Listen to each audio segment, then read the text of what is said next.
Making headlines first at 9. Political upheaval in Maldives. State of emergency sees former President Gayoom and Supreme Court judges arrested. There is no secret issues for Sri Lankans working here in Maldives. Also in your headlines tonight, point of debate, much anticipated parliamentary debate on the bond inquiry and serious fraud reports commence. There was no discussion about issuing a bond at that meeting. Erroneous comments. President Maithripala Sirisena refutes alleged sacking of employees at Presidential Secretariat. Assuring justice, Prime Minister Wickremesinghe pledges not to shield the corrupt within the party. At long last, PET scanner which was brought to the country with public donations finally being installed at the Apeksha hospital.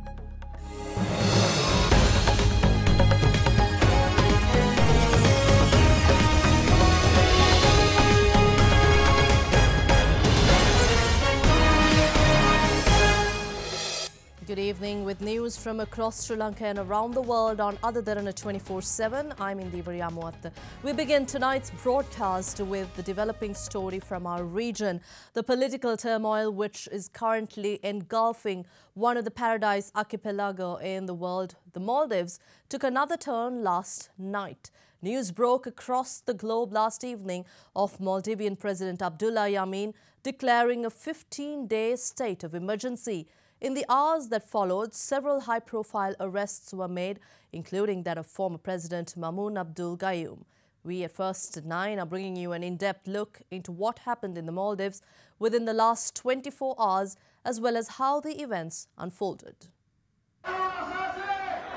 The turmoil in our neighbouring archipelago, the Maldives, began when the country's Supreme Court scrapped a conviction against former President Mohamed Nasheed while freeing 8 other opposition leaders, saying that their trials were politically motivated and violated the constitution as well as international law. In an exclusive interview last week, former President Nasheed welcomed the ruling. The Maldives Supreme Court has finally spoken. President Yameen must abide by the Supreme Court ruling. The Maldives military and the security forces must give safety and security to the judges, and I strongly believe that that would happen. There is still a small element within the military and the police that wants to prop up the dictatorship. We should isolate them, and we should reform the police and the military. This is election year in the Maldives. I can contest, and I will contest. We will hopefully win it again. Following the Supreme Court's verdict delivered on the 1st of February, however, the current president, Abdullah Yameen, refused to obey the order. The ruling was followed by a pledge from the country's police commissioner, Ahmed Arif, that he would enforce the court's ruling. Hours after police announced its decision, the government sacked the police commissioner. It was in this backdrop that President Abdullah Yameen declared a 15-day state of emergency yesterday. The emergency decree gave security forces sweeping powers to make arrests, curtail the authority of the judiciary and scrapped immunity granted to Supreme Court judges. The president also suspended the country's parliament, where the opposition holds a majority. Soon after the emergency declaration, soldiers forced their way into the Supreme Court building. Chief Justice Abdullah Saeed and another judge, Ali Hamid, were arrested and no details were given about the investigation or any charges. Later in the night, former president of Maldives, Maumoon Abdul Gayoom, who was in power for 3 decades, was also arrested at his home as the crackdown on the opposition intensified. Gayoom, who is the half-brother of the current president, ruled the country autocratically before the Maldives became a multi-party democracy in 2008. 80-year-old ex-president addressed his supporters just before the arrest in a video posted online. Police badaan immunakiga agul hayar kokil digendani kom tuhmatika kami agul kadnege agul hayar kura kala kami kofain nonan bes india be fun kay itamu yaki kan arun yani qanuna khilafa agul hayar kura namas agul mi sabit kama akiga ibara akiga yahriya be fun sabit kama ibara akiga tibam eden agul mikra islahi masakatuna nukrana. Countries around the world denounced actions taken by the Maldivian president, and the US State Department said it was troubled and disappointed by the developments, while the US National Security Council warned in a tweet that the world is watching. The United Kingdom, the former colonial power, called on President Yameen to lift the state of emergency. Meanwhile, Maldivian President Abdullah Yameen reacted to international criticism as well as his own public's agitation over the current political situation. This is not a state of war, epidemic or natural disaster. This is something more dangerous. This is an obstruction of the very ability of this state to function. Meanwhile, speaking to First at 9, Sri Lankan ambassador to the Maldives, retired Major General A.B. Thoradenius said Sri Lankans living in the Maldives are safe from the political crisis. This morning, the atmosphere is here is very peaceful. There is no security issues for Sri Lankans working here in Maldives. They are involved in their work as usual today, and nothing to worry about the Sri Lankan security here. I think the foreign ministry have already issued a statement that our wish is to see the peace and harmony in Maldives.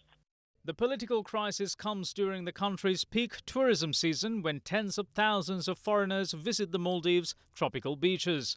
China, the United States, India and the United Kingdom are among those issuing warnings to travellers in the Maldives, with China in particular advising its citizens to avoid visiting the Maldives until political tensions subside.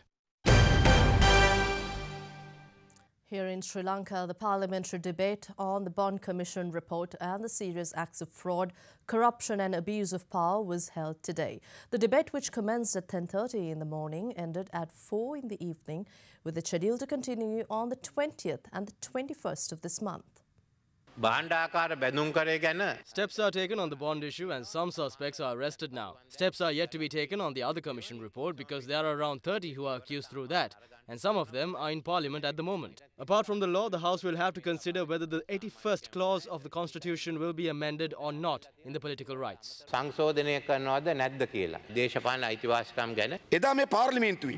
the bond scam that took place on the 27th of February 2015, the Prime Minister tried to protect Arjun Mahindran when the Parliament debated on it. That's the issue of trust raised through the report of the Bond Commission. It's not only the trust. I believe that this is a close friendship. The statement made by the President in Parliament was not done with honesty. All the other decisions that were taken afterwards, such as the Maithripala committee, removing Ravi Karunanika from the post of deputy leader, were taken out of helplessness.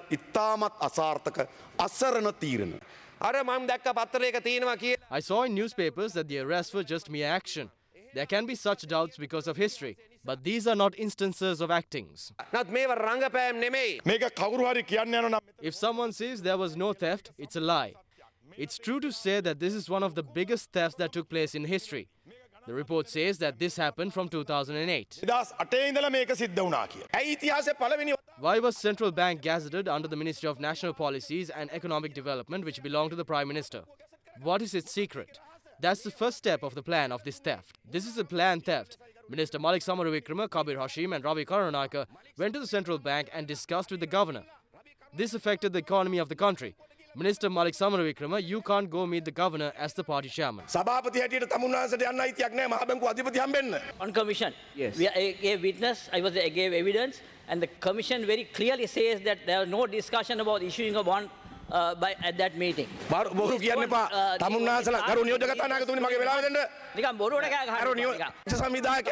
Although you can control the organizer of the opposition with money, you can't control us. The Footnote clan put footnotes for money and stirred chaos in the court. I have to face a huge issue because there was a plan to make me the only criminal and the sinner. The central bank was not under my purview, and after August, the commercial banks were not under me either. Nowhere in the bond report says that I gave false evidence or legal measures should be taken against me for corruption allegations. Therefore, I have to say that the statement of the President made on the 3rd is not true. How did this distortion get included in the statement of the President? What I have to tell now is that through the statement of the President, my prestige as a parliamentarian is damaged. The Maithripala committee has given an unfair decision. It says no parliamentarian of the UNP is accused by the bond report. But I was notified to step down from my position in the party until the investigations are over. How funny is that? However, the parliamentarians of the Tamil National Alliance did not attend today's parliamentary session. In the meantime, former President Rajapakse, addressing media, said that he will not attend the debate today. We convened a meeting before going to parliament. A decision was taken to release me from parliamentary proceedings because I have to go to a meeting in Kantale. If the debate was only going to be held today, I would have spoken. Yet since this will continue for 2 more days, I decided to speak on the 3rd day. In the meantime, a protest was held at the parliamentary roundabout demanding that the law be enforced against those who are implicated in the bond scam and other corruption allegations. The report on the collapse of the Maithripala garbage dump in April last year was handed over to President Maithripala Sirisena today. The report points the finger at the Colombo Municipal Council for not taking due action to prevent such a disaster. Retired appeal court judge Dr. Chandradasa Nanayakara, who was tasked with the probe, handed over the report to the President. A statement issued by the Presidential Secretariat revealed that both short-term and long-term solutions to garbage disposal are proposed in the report. It goes on to say that the report highlights the necessity of setting up a centre in the Western Province to manage the process of garbage disposal, while suggesting that garbage burners also be set up. The one-man committee makes evident that sums paid to external organizations to remove garbage in Kolonnawa and Maithripala have seen an unexpected rise. According to the report, Colombo Municipal Council paid 64 million rupees in 2014, 182 million rupees in 2015 and 232 million rupees in 2016 for the purpose.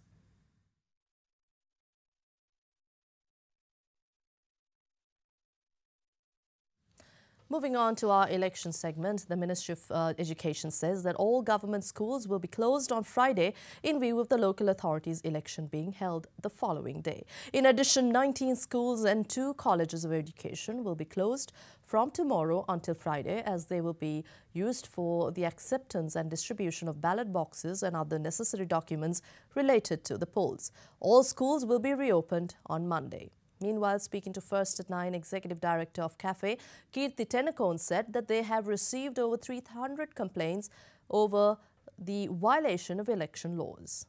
CAFE has received more than 300 complaints related to the various incidents of election violence and election law violations. During the last 5-6 days, the Eastern Province has becoming a bit aggressive, and we saw some cracks between the Sri Lanka Muslim Congress and the other political parties are taking place down there. Especially in Katangkudi, Saindamarudu areas are getting hotter with a very aggressive campaigning. Once again, the property damage and assault was reported in those areas. But generally, when comparing to the previous elections, we have seen that the law enforcement is commendable. And with that sort of impact on the law enforcement, we saw that the gravity of the election law violations and the election violence is getting lower by the time. And we take a short break before we bring you more local news on the other side. You are watching Sri Lanka's premier news channel, Derana 24/7. Welcome back. You're joining First at 9. A team of government officials is scheduled to fly out to Abu Dhabi tomorrow to hold an inquiry on former Sri Lankan ambassador to Russia, Dr. Udayanga Veeratunga, who is currently being detained in the capital. Speaking at a media briefing today, police media spokesperson SP Ruwan Gunasekara said discussions will be held at a diplomatic level. 7 officers from the Financial Crimes Investigation Division, senior officers from the Attorney General's Department, Department of Immigration and Immigration, Criminal Investigation Department and Ministry of Foreign Affairs is due to meet with relevant officials from Abu Dhabi. Meanwhile, releasing a communique today, the former Defence Secretary Gotabaya Rajapakse says that claims made by the Minister of Health, Nutrition and Indigenous Medicine, Dr. Rajda Senaratne, on the reason behind the visit of former Sri Lankan ambassador to Russia, Dr. Udayanga Veeratunga, to the United States is false. The former Defence Secretary says Dr. Veeratunga's attempted visit to the US was not to meet with him, contrary to the statement made by Minister Dr. Senaratne. He added that in the past 3 years, the government launched many investigations to defame him and said that he hopes to give further explanations on false accusations levelled by the government once he is back in the country.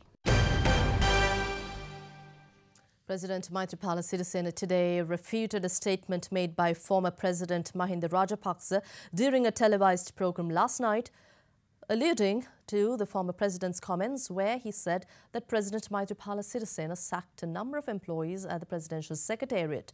The head of state insisted that the comment is untrue. SLFP organised another campaign rally in Hakmane area in Mathura today ahead of the upcoming local government election. It was held under the patronage of President Maithripala Sirisena.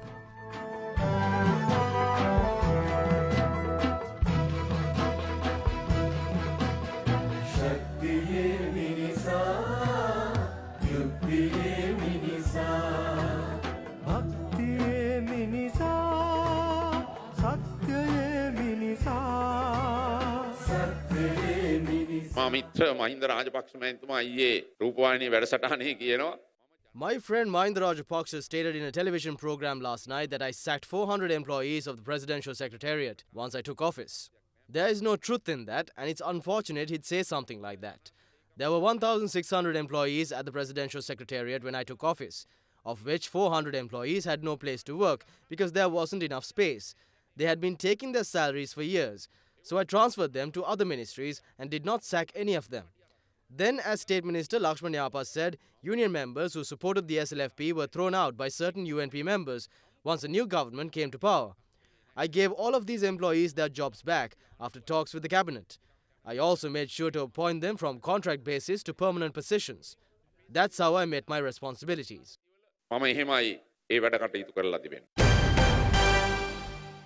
Prime Minister Ranil Wickremesinghe meanwhile insists that the United National Party does not shield corrupt politicians amidst their ranks, contradictory to other parties. The Premier made the remark while addressing a public rally of the party worked off in Maldives today.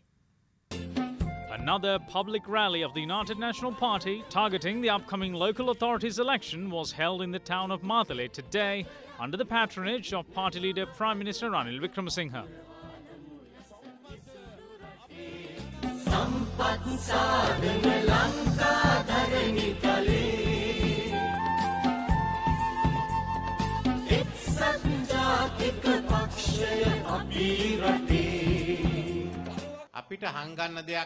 We don't have anything to hide. I think this is the fourth time the bond issue was debated in Parliament.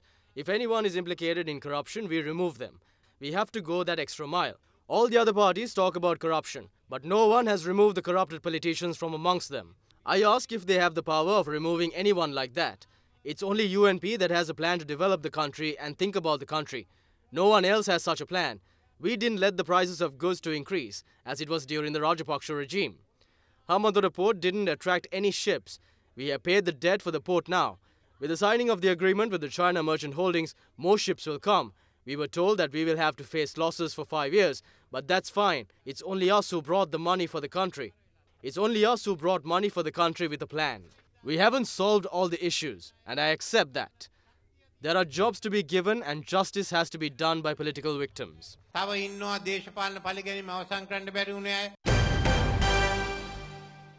Former President Mahinda Rajapakse encourages people to be diligent in casting their votes. Addressing an election propaganda rally in Kandy today, the former head of state urged everyone to use their vote for the sake of the country. The Sri Lanka Podujana Peramuna organised yet another rally geared towards the local authorities election in Kandy this time around. Today's rally was presided over by former President Mahinda Rajapakse.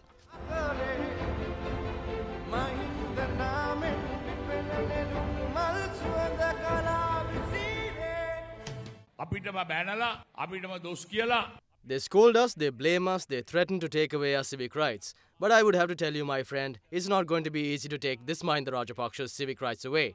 It's only a dream. Ladies and gentlemen, on the day of the election, don't be lazy to take the journey back to your homes in outstations. Don't let your relatives stay in Colombo without voting. You have to use your vote. Use it for the sake of the country. Use it for the sake of the nation. Still at an election propaganda rally, leader of the Janatha Vimukti Peramuna parliamentarian Anrukumara Disanayaka expressed views that policies of the Sri Lanka Freedom Party and the United National Party have contributed to the downfall of the country. The JVP held a political rally in Mathura yesterday geared towards the beckoning local authorities election. It was held under the patronage of the leader of the party, parliamentarian Anurakumara Dissanayaka. Ranil Wickremesinghe requests that he be given the villages to be developed, just as they did the country. But when talking about the economy, he sobs, saying Mahinda Rajapakse's government handed over a heap of debt similar to that of the Maithripala garbage dump. 3 years have now passed, so what's the use in saying that? The economy was destroyed, production collapsed, natural resources were sold, and what's left will also be sold. So Ranil, who destroyed the country, can only rend the villages to dust. Meanwhile, the president started off requesting votes to save the party formed by the late Bandaranaike from being fractured by Basil. What does it matter to the public? He realized it and then started talking about a sword wielded against corruption. If he wields it on stage, about 20 heads would roll since the corrupt are there. The election on the 10th of February has become pivotal for all of them.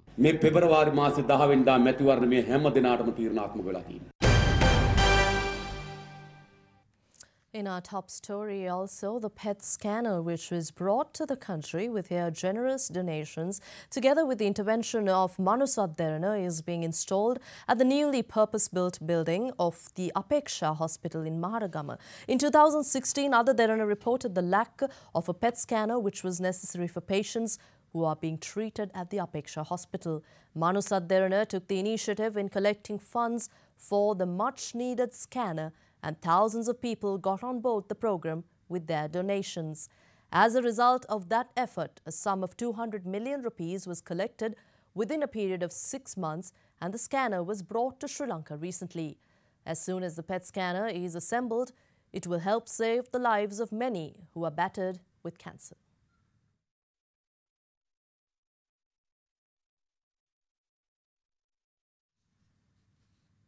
Crowds thronged to pay their last respects to the late Venerable Professor Bellangwila Wimalaratana Thera today as well. The late Venerable Thera passed away on Saturday at a private hospital in Colombo following an accident when feeding the temple tusker. The late Thera's final rites will be conducted with full state honours on Thursday at the Sri Jayawardenepura University grounds at 3 in the evening.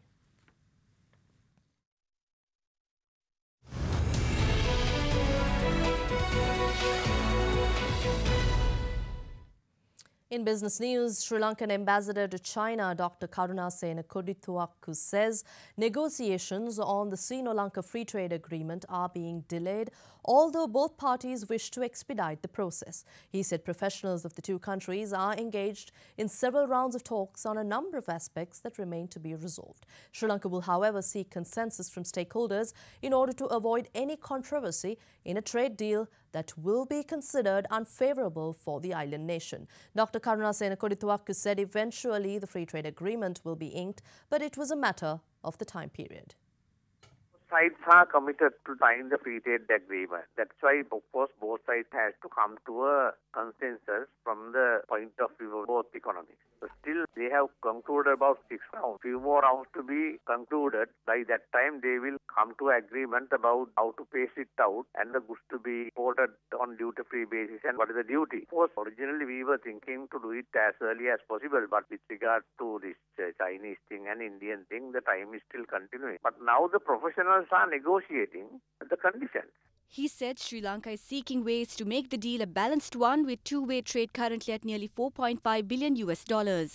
Out of that, nearly 4 billion coming from China as imports to Sri Lanka. The value of our export to China is less than 300 million. Now, with this free trade agreement, what we hope from our end to encourage more and more Sri Lankan export to come to China, to make it balanced as much as that.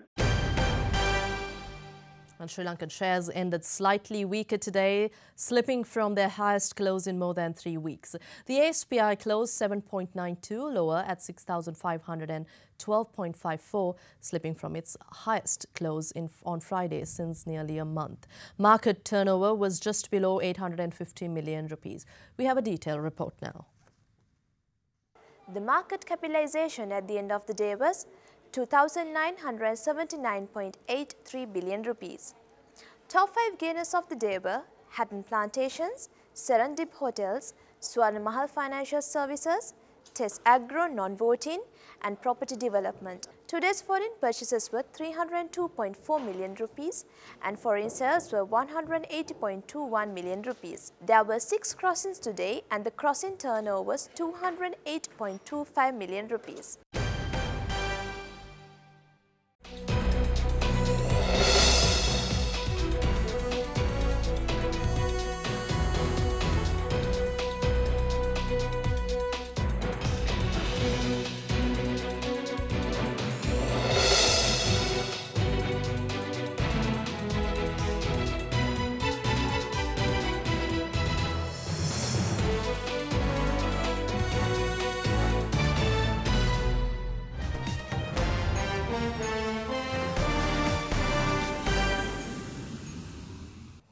Well, in news overseas, several of US President Donald Trump's lawyers have advised him not to sit down for an interview with a special counsel investigating possible collusion between Russia and the Trump campaign to influence the 2016 presidential election. Citing 4 people briefed on the matter, the New York Times reported yesterday that the lawyers were concerned that given Trump's penchant for making false statements and contradicting himself, he could be charged with lying to investigators. US President Donald Trump said last month that he is looking forward to be interviewed by special counsel investigating possible collusion between Russia and the Trump campaign, Robert Mueller. But a final decision is yet to be made on the interview. If the president refuses to sit for an interview, Mueller could subpoena the president to testify before a grand jury. A subpoena could trigger a court fight that might ultimately be decided by the Supreme Court. The Times said that John Dowd and Jay Sekulow, who lead a team of lawyers advising Trump, warned the president to refuse an interview request. It reported that the lawyers and some Trump aides believe Mueller might be unwilling to subpoena the president and set off a showdown with the White House that the special counsel could lose in court. It went on to say Trump's longtime personal attorney, Mark Kasowitz, has also cautioned against a freewheeling interview with Mueller. But T.Y. Cobb, a lawyer who was hired in July to handle the White House's response to the Russia probe, has however argued for cooperating with Mueller. You are watching Sri Lanka's #1 news channel, Other Derana 24/7.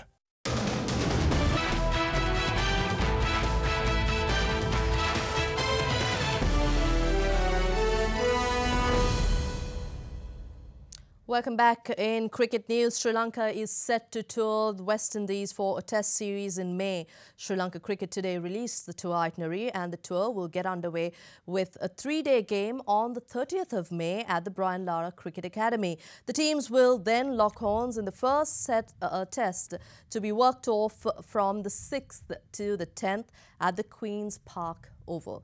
In the meantime, Dhananjay De Silva and Roshan Silva have leapfrogged to the 38th and 78th positions in the ICC Test rankings for batsmen, with Dhananjay gaining 8 places while Roshan making up 28 spots. In other sports news, the Pyeongchang Winter Olympics are on track, though organisers are battling the spread of a virus among staff and preparing to deal with the cold snap at Friday's opening ceremony. Games chief Lee Hee-byung said today that preparations for the first Winter Olympics in Asia outside Japan were complete, with athletes arriving. Lee Hee-byung, the chief of Pyeongchang Winter Olympics, says some 1,200 private security staff have been sidelined as fear of a norovirus among some of them has forced organisers to replace them with military personnel pending medical tests. The virus is highly contagious and causes vomiting and stomach cramps, among other symptoms. Lee said this would have no effect on security arrangements at the Games, but said the cold weather could however be an issue for organisers, with the opening ceremony in the open-air Olympic Stadium expected to be freezing. He said a special bag with hot packs, seat warmers, a blanket, a hat and a windbreaker would be distributed to spectators in an effort to keep them warm at the start of what could turn out to be the coldest Winter Olympics in decades. You are watching Sri Lanka's award-winning news channel, Other Derana 24/7.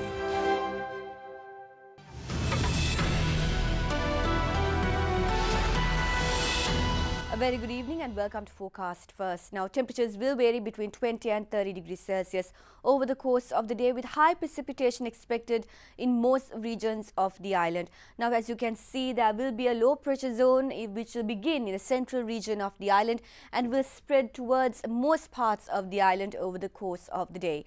Thundershowers can be expected in the areas of Anuradhapura, and wet weather is forecast for most regions of the northern province. Moving downwards, we can expect some thundershowers in the areas of Colombo, Galle and Kandy. That is it from your weather center tonight. It's now time to take a quick look at your city by city forecast.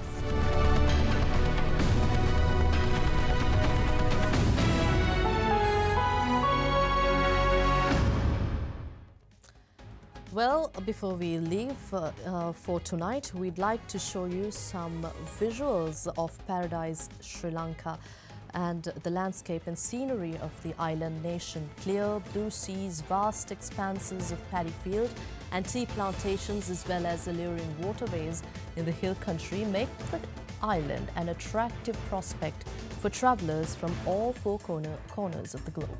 Have a pleasant evening. Good night.